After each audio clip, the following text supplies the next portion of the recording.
Listen to what I'm about to say. I hadn't touched Fallout 4 in almost 5 years, but last month, something pulled me back. Maybe it was nostalgia, or maybe I just wanted to give it a fair chance with fresh eyes. Whatever the reason, I booted it up, and for what must be the 20th time, I watched my character walk out of Vault 111 and into the Commonwealth. And this time, I decided to do something different. The quest marker was pointing me towards Sanctuary, the default option that the game has been nudging players down since 2015. But something made me turn around and walk the other way, deeper into the wasteland, away from the objective, just to see what was there. Thought I'd break some rules and maybe go for a little adventure. After all, why not? The world is vast. After a few short minutes, I hit an invisible wall, but that's okay. This is expected. This isn't my first playthrough. So I adjusted course and kept walking. And I have to say that the Commonwealth looks genuinely stunning in those early moments. Desolate, gray, broken, but beautiful in the way only post-apocalyptic worlds can be. I was reminded by how beautiful the world was rendered, and thought that a team in the development really poured their heart and soul into it. And then I saw a small farm. I am about to have my first human interaction after leaving the vault. A world that had completely rebuilt itself and collapsed, then rebuilt again while my character slept through it all. This was the moment. I was excited. What followed, however, was an understatement of the decade. Hey, Scava. Let's trade. Hear anything lately? Nothing you'd be interested in. Now I got merchandise to move here, if you're still buying. No acknowledgement that I had just emerged from 2 centuries of cryosleep. No reaction to what I must look like. A pre-war relic, completely out of time, standing in the ruins of the world I used to know. The farmer just talked to me, and I felt it immediately. That specific, deflating disappointment. This game did not have any care of its own fiction. What was supposed to be the most dramatically loaded moments, a human being stepping out of a time capsule into a world 2 centuries removed from everything they knew. It was all boiled down to a generic interaction trigger. That single moment on a small farm, 5 minutes outside Vault 111, is what this entire video is about. Because if the game can't be bothered to acknowledge what just happened to your character, if the world doesn't react to you, then what hope does it have of making you feel like anything you do inside it actually matters? You've played Fallout 4, and just like everyone else, you've made choices within the game. Dozens of them. You picked a faction. You sided with the Brotherhood or the Railroad or the Institute. You told NPCs what you thought of them. You, Kellogg. You built settlements or ignored them. You pursued the main quest or wandered the Commonwealth for 40 hours doing side content. And at the end of it, did any of it feel like it mattered? Did you feel the weight of your decisions? Did you feel the Commonwealth respond to who you are and what you've done? Did you feel the way the best RPGs make you feel? Like the world was different because you walked through it and acted upon it? If you're honest with yourself, the answer is probably no. And I don't think that's your fault. I think Fallout 4, at the level of its fundamental design, systematically removes the one thing that makes an RPG meaningful. There are literally no consequences whatsoever to any of your actions and decisions. New Vegas had that. In a game made in 18 months on a fraction of the budget by a studio that was literally running out of time. Fallout 4 with Bethesda's full resources on the back of one of the most anticipated game releases of the decade, and it spectacularly failed. The dead horse has been beaten again and again, but the point that I am trying to make here is that Fallout 4 is not a bad game, not really. The gunplay is extremely solid. The world design and verticality are refreshing. And through it all, it was probably the most accessible game in the whole portfolio. Let the sales number do the talking. If you love Fallout 4, I am not going to take that away from you. However, the risk of it being accessible is that somehow, through it all, accessibility is only made possible through simplification. And through that method, Fallout has lost the thing makes it unique in the first place. Let's start with the most visible simplification of all, the dialogue wheel.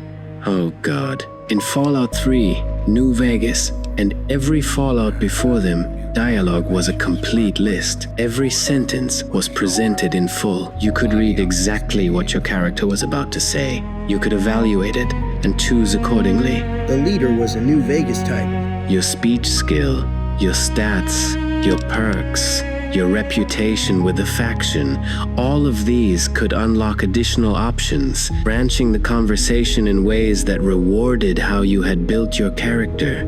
Oh, why, of course. Fallout 3 established it, New Vegas expanded it, and it was almost perfect.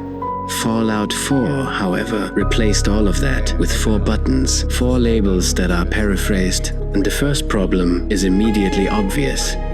The short answers on the wheel sometimes don't sensibly relate to what is actually said.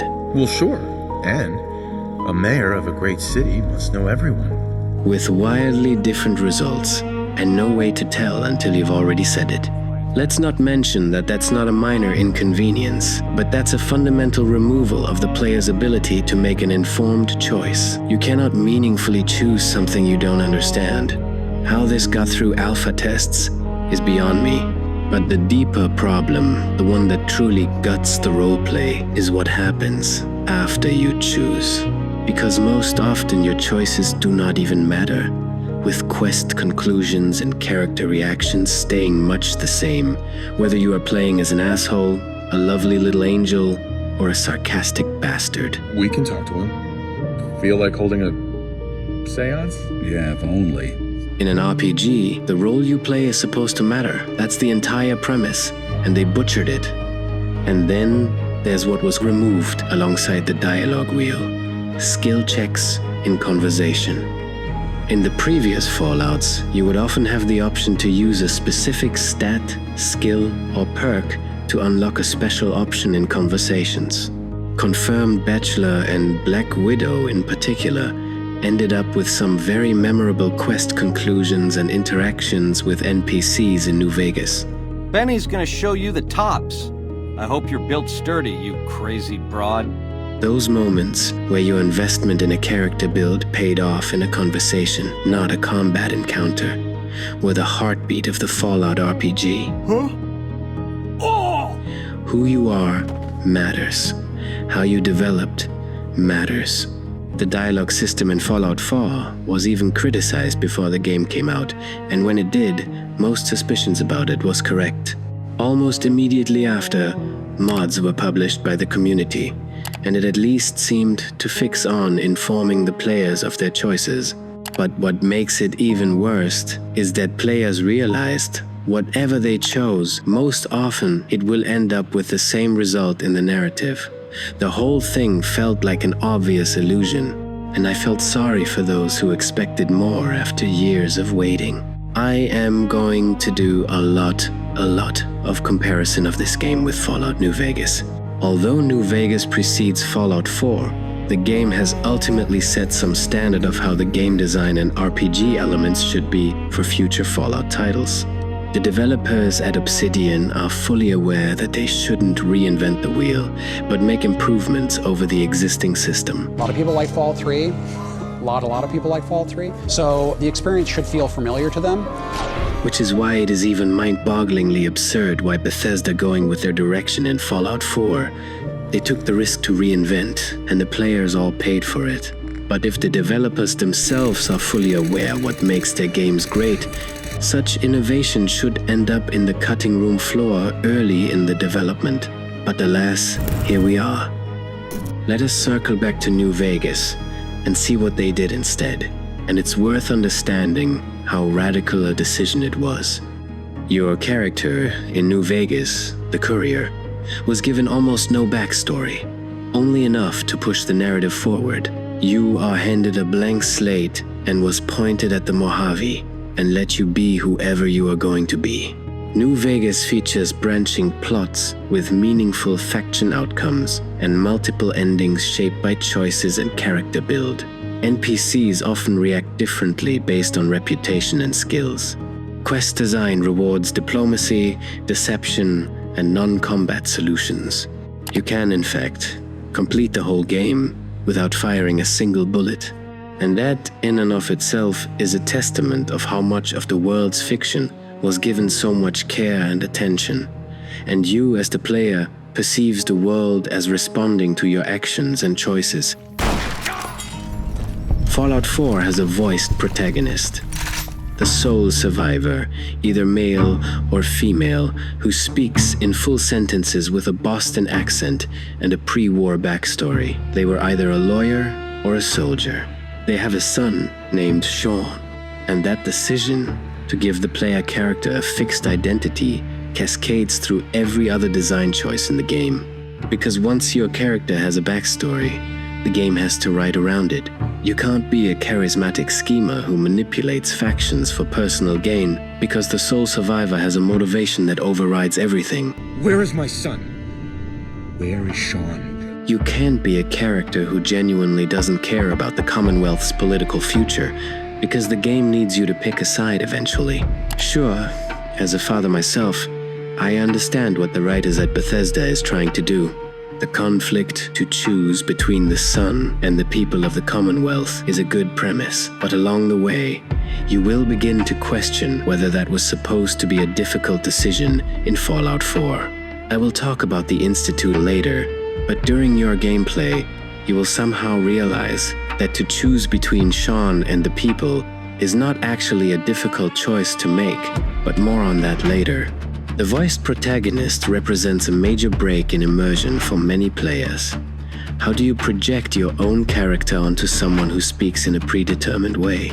These design choices indicate to the casualization of the series, choices aimed at a wider player base, and by consequence, a narrowing of its own player base. New Vegas solved this problem by not having one. The courier is whoever you decide they are. Their motivation in the Mojave is whatever you make it. When you side with Caesar's Legion, you're not fighting against your character's established morality, because your character doesn't have one until you build it. To enslave them is to save them, to give them purpose and virtue. Now let's talk about factions. Because this is where the gap between the two games becomes so massive, it's ridiculous that we are even comparing it. New Vegas tracks, separately, how every major faction and settlement in the Mojave perceives you. Help the NCR and gain their respect. Kill their soldiers and gain their infamy. Do multiple quests for their enemy, and you shall soon realize why you shouldn't tread on the bear. Everything have consequences that ripple outward in ways you'll feel for the rest of the game. Through it all, the Mojave serves all the consequences, good or bad, and you, as the player, get to experience it. New Vegas gives you 4 major factions: the NCR, Caesar's Legion, Mr. House, and the Yes Man if you wish to go the independent route. On paper, that sounds similar to Fallout 4's 4 factions: the Brotherhood of Steel, the Railroad, the Institute, the Minutemen. But unfortunately for us, the similarity is entirely superficial. What you decide to do with power in New Vegas is genuinely up to you. As you spend the first few hours within the game, you learn of the factions, what they believed in, and whether they deserve to claim the Mojave. Yes, they did. As will all the rest of them, in due time. Ultimately, you believed which side or faction you choose will forever change the landscape of the Mojave. Each New Vegas faction represents a genuine political philosophy. The NCR is democracy. They proved it. In a land where survival is brutal, they seemed like the glowing beacon of hope in reaching stability. But soon, you will learn that they are a faction in decay, with good intentions buried under bureaucratic bloat and imperial overreach. No, I have my orders. Signed and approved all the way up the chain from Kimball. And even though my caravan's gone, my caravan papers are keeping me here. We don't have the guns or the personnel needed to carry out our mission, much less take on defending this town as well. We're tossing caps at 100 different problems, while Caesar bides his time and lets us wear ourselves out. This war is gonna bankrupt the NCR unless we finish off the Legion fast and dirty. Siding with them is choosing to believe that pre-war civilization is worth rebuilding, even in its flawed form. Caesar's Legion is brutal, violent, and genuinely difficult to defend against. And yet the game gives you the intellectual framework to understand why someone might choose it. Nipton was a wicked place, debased and corrupt. It served all comers, so long as they paid. Profligate troops, powder gangers, men of the Legion, such as myself. The people here didn't care. It was a town of whores. Hell, I don't even need to travel with guards most of the time in Legion territory. All the bandits are dead or run off. Between having to hire protection and getting slapped with taxes, it's more profitable to stick to Arizona and New Mexico. Their lands are often considered to be the safest for their people, merchants, and traders. Sure, they were brutal and unfair to certain demographics, but a part of you might have thought that's the price for stability. Order over chaos. Strength over weakness. It's horrifying, but somehow it's coherent. Mr. House is technocratic authoritarianism, one man's singular vision imposed on everyone around him, benevolent only so long as you agree with him. Siding with House means accepting that the best future is one designed by a genius with no almost accountability. But he made New Vegas what it is, an oasis in the wasteland. And maybe, just maybe, there's a chance for the Mojave. The yes-man route, going independent, is perhaps the most honest of all. You're just a post-apocalyptic courier with no experience managing people, factions, crime, or economy. Peace in the Mojave is fragile, upheld only by the vice grip of your Securitron army. Sure, you're the boss now, but do you have the qualities of a good and fair leader? Do you have the vision of what the Mojave will be in the next 50 years and the years after you are gone?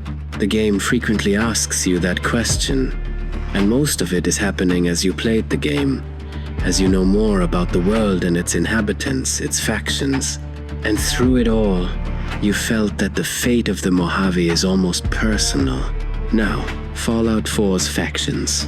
The Brotherhood of Steel is fascist, adjacent, obsessed with technology, hostile to non-humans, but the game never fully commits to interrogating that. You can be their star soldier without ever confronting what they actually represent. The Railroad exists to free synths. That's it. A single-issue advocacy group masquerading as a faction with a philosophy. The Institute creates synths and uses them as slave labor and replaces people with synthetic duplicates. It is genuinely terrifying on paper. I swear, I'm not a synth. Don't shoot, for God's sakes, we're family! But the central narrative of Fallout 4 is more fixed.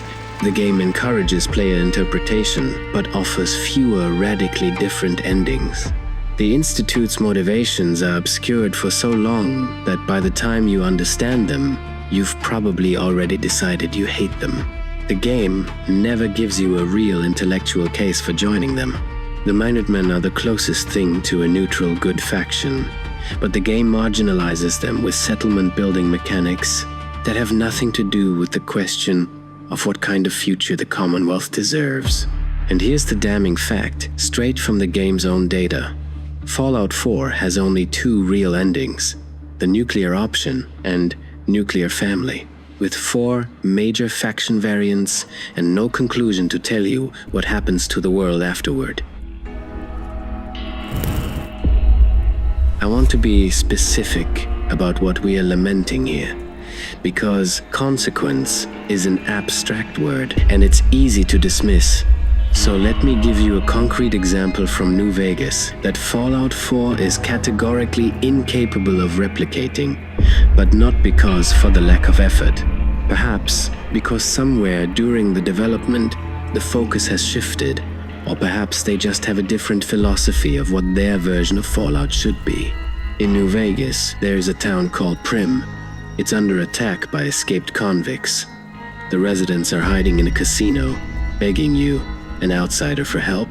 You have options. Asking the NCR to protect the town causes Prim to be absorbed by the faction, with a chance of prospering as a major stop on the Long 15. But they do becoming subject to NCR taxes, and as the town is just so far and disconnected from NCR's administration, they are thin on their defenses and could risk getting attacked from raiders and bandits. Or alternatively, you can free a former sheriff from prison and reinstate him. You can even hack a Securitron robot and install it as sheriff, with its own set of downstream consequences for the town.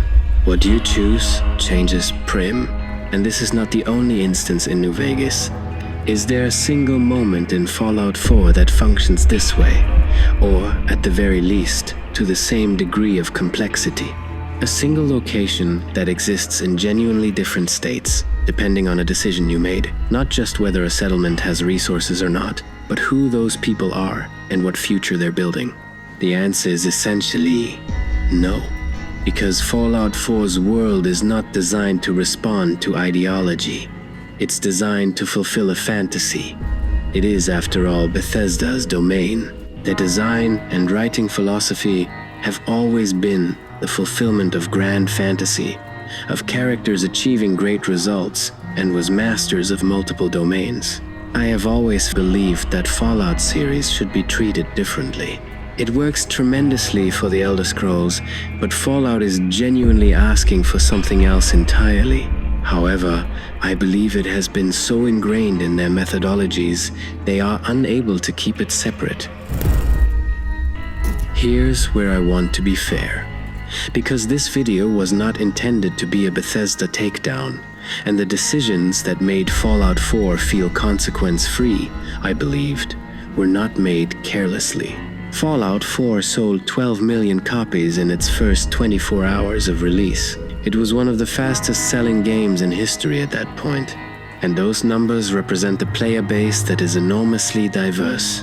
New players who was made aware of the hype, players coming from Call of Duty and Halo, players who want to explore a beautiful post-apocalyptic world without engaging with complex political philosophy. For those players, a voiced protagonist with a clear motivation is better. A dialogue wheel is less intimidating. A faction system that doesn't punish you too harshly for your choices is more forgiving. Bethesda made a game for the widest possible audience, and by almost every commercial metric, they succeeded completely. But in doing so, they made a game that the Fallout franchise's core audience, the people who played New Vegas, who remember what it felt like to genuinely not know which faction to side with, who rebuilt their characters around dialogue builds that paid off in conversations, feels quietly betrayed by. Fallout 5 is coming. Someday, for sure. Bethesda has confirmed it exists, and when it arrives, it will be the first mainline Fallout game since 4. And the question every Fallout fan is asking is the one this video has been building toward. Which version of Fallout will it be? Will it be New Vegas, a game that trusts you to navigate genuine moral complexity, that remembers what you did and lets the world tell you about it, that gives you a blank protagonist and asks who you want to be? Or will it be Fallout 4, a game that gives you a beautiful world and a clear motivation and a dialogue wheel, plus all the quirkiness and the polished gameplay that they players already used to? New Vegas was made in 18 months by people who were running out of time and money and shipped a technically broken game that the community still considers the high watermark of the franchise. That tells you something. New Vegas trusted you with genuine consequence. It handed you the Mojave and the 4 competing visions of the future. Each of them has merit. Each of them has a cost. You figure out what you believe.